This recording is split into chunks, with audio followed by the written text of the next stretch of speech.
the Crucifixion of Jesus. So the soldiers took charge of Jesus.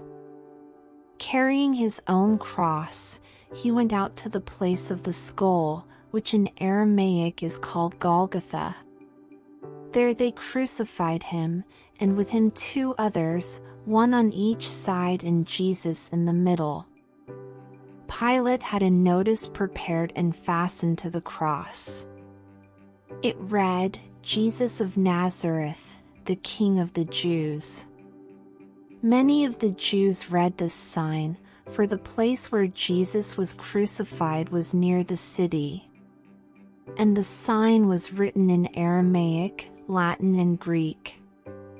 The chief priests of the Jews protested to Pilate, "Do not write the King of the Jews, but that this man claimed to be King of the Jews." Pilate answered, "What I have written, I have written." When the soldiers crucified Jesus, they took his clothes, dividing them into 4 shares, one for each of them, with the undergarment remaining. This garment was seamless, woven in one piece from top to bottom. "Let's not tear it," they said to one another. "Let's decide by lot who will get it."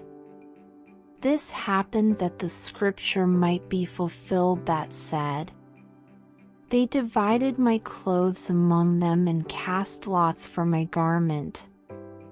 So this is what the soldiers did. Near the cross of Jesus stood his mother's sister, Mary the wife of Clopas, and Mary Magdalene.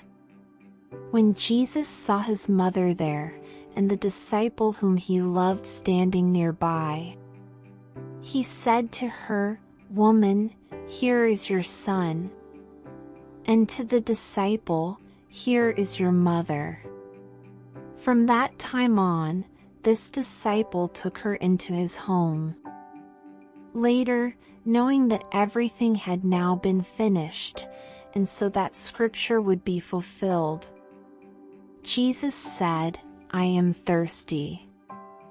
A jar of wine vinegar was there, so they soaked a sponge in it, put the sponge on a stalk of the hyssop plant, and lifted it to Jesus' lips.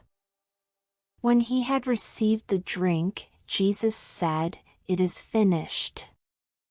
With that, he bowed his head and gave up his spirit.